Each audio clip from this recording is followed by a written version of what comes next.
Bonjour à tous. Alors, je remercie tous les gens qui se sont inquiétés de ma santé.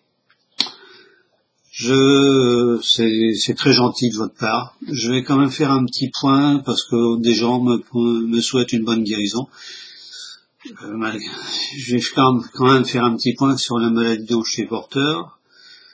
C'est une maladie génétique, donc je suis porteur de cette maladie depuis la naissance. Alors c'est l'hémochromatose, ça se définit comme une surcharge en fer du corps. C'est-à-dire que le fer que l'on absorbe dans la nourriture, quand il arrive à un certain niveau, le corps étant en surcharge, pour une personne normale, l'excès de fer est rejeté. Comme quand vous mangez trop de vitamine C, quand vous mangez trop de magnésium, etc. Une personne normale rejette tout ce qui est en excès. Bon, moi, voilà, ce qui fait que papa, maman m'ont transmis tous les deux, a priori tous les deux, mais j'ai quand même des doutes pour mon père. Ma mère était porteur sain de l'hémochromatose, puisque le gène, elle m'a transmis le gène malade.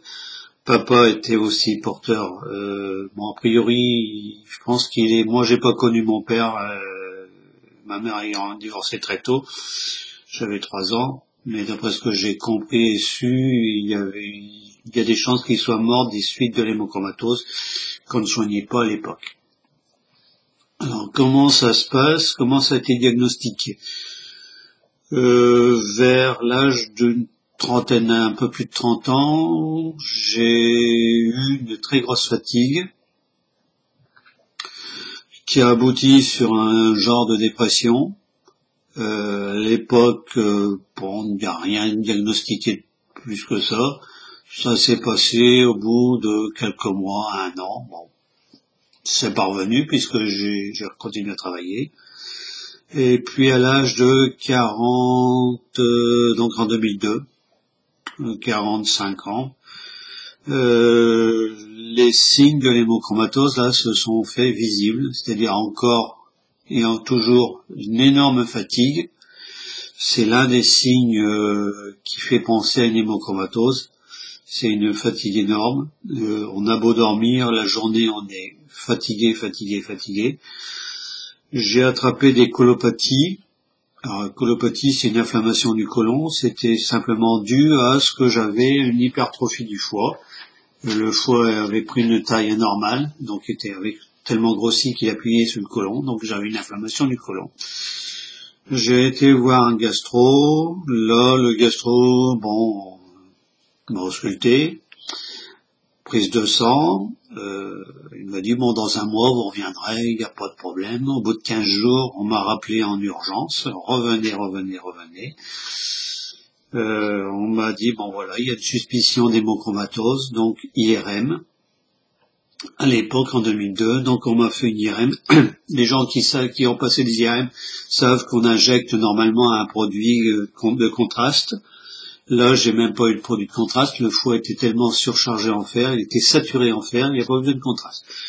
À l'issue de l'IRM, le diagnostic de l'hémochromatose a été posé. La première saignée, c'était fin 2002, au mois de novembre, je crois. Donc, j'étais parti sur un suivi à l'hôpital toutes les semaines. J'avais le droit à une saignée de 400 cc, donc c'est un petit peu moins d'1 litre. 1 litre c'est 500 cc, donc vous voyez bien. Donc pendant 10 mois, alors a priori le médecin m'avait dit il faut attendre à peu près 1 an pour désaturer. J'ai fait 10 mois. La 3e saignée, j'étais à 13 fois la normale en fer, ce qui montre que la surcharge était très importante. À l'époque, les médecins de l'hôpital n'avaient encore jamais vu ça. Maintenant, a priori, moi j'ai vu d'autres médecins par la suite, puisque le diagnostic maintenant est fait de façon systématique pour certaines personnes. Ils ont déjà vu des cas plus importants que le mien. Mais à l'époque, c'était en 2002, voilà. Alors, les risques de l'hémochromatose. Il y en a plusieurs, c'est tout ce qui est organe mou est touché, donc le fer se dépose dans tout ce qui est organe mou. Donc le cœur, pancréas, les reins, le foie en priorité, puisque c'est le sang qui est filtré par le foie, donc voilà. Et après, c'est tout. Donc risque de cirrhose du foie, risque de cancer du foie si c'est pas traité. Bon, maintenant c'est traité. Il y a une certaine époque, on ne traitait pas l'hémochromatose, donc les gens mouraient de cirrhose du foie, de cancer du foie, et on savait pas pourquoi. Ces gens ne buvaient pas. Cirrhose du foie, c'est généralement les gens qui boivent trop d'alcool. Le foie est atteint. Moi, a priori, il y avait un risque, il y a quelques années, un risque de fibrose du foie aussi. On a fait des IRM, il n'y avait rien. Donc le seul problème qui reste, c'est la fatigue. Je suis très fatigué. Alors la fatigue commence généralement un petit peu à un mois avant la saignée, et puis ça se prolonge pendant un petit mois. J'ai la saignée, puis après il faut attendre à peu près une semaine à 15 jours. Vous voyez, ça fait un mois et demi de fatigue. L'autre problème, c'est des problèmes de rhumatologie. L'hémochromatose attaque tout ce qui est articulaire, donc de l'arthrose. Donc surveiller, des problèmes au niveau de l'ostéoporose. Alors ça, c'est réservé aux femmes. C'est une décalcification des os. J'ai eu décalcification de la hanche droite et du fémur droit. A priori, c'est la dernière densitométrie, c'était en phase pas de rémission. Et disons que c'était moins complexe que tout au début. Il faut dire que l'ostéoporose masculine, c'est très peu connu. On m'a envoyé voir au CHR de ma région le seul spécialiste au CHU, pas CHR, au CHU, Centre Hospitalier Universitaire de ma région, le seul spécialiste de l'hémochromatose masculine. Là, on m'a prescrit un traitement que je devais prendre à jeun, debout, etc. Ça pouvait provoquer des problèmes gastriques, des problèmes au niveau de brûlure de la gorge. Bon, bref, je n'ai jamais pris ce traitement. A priori, je m'en suis sorti pas trop mal, puisque maintenant, j'ai que de la vitamine D à prendre régulièrement. Alors, on m'a souhaité bonne guérison. Je voudrais dire que il n'y a pas de guérison de l'hémochromatose vu que c'est le corps qui réagit pas à la présence de fer, le stock. Le seul traitement, malheureusement, c'est les saignées. Alors il y a des gens, moi je suis abonné, je reçois régulièrement, peut-être moins maintenant, mais de listes par email. Hémochromatose France, il y a des gens qui sont très âgés, plus de 75 ans, qui se retrouvent avec une saignée par an, voire moins. Moi j'en suis à 4 saignées, une saignée tous les 3 mois, où on me prend 1 ml de sang. Alors j'ai dit que j'étais très fatigué à ces temps-ci, j'ai fait un bilan sanguin, puisque l'hémochromatose entraîne aussi une fatigue du foie, une fatigue du pancréas qui provoque le diabète. Donc c'est un suivi. Là, je suis pas diabétique encore. Je suis ce qu'on appelle prédiabétique. C'est-à-dire que là, je suis au-dessus de la norme de la glycémie normale, mais je suis pas encore assez élevé pour diagnostiquer un diabète. Donc la fatigue, la glycémie, par moment tout ça mélangé, c'est assez difficile à vivre, mais on fait avec. Voilà. Donc pas de guérison possible, du suivi médical. Alors pas de prendre de vitamine C sous forme médicamenteuse, puisque la vitamine C provoque une plus grande rapidité de fixation du fer dans le corps, alors, ce qu'il faut surtout pas pour moi. Donc tout ce qui est aliment qui contient du fer, maintenant je peux en manger, disons, de façon raisonnable. Donc viande rouge, à un certain moment, tout ce qui était viande rouge.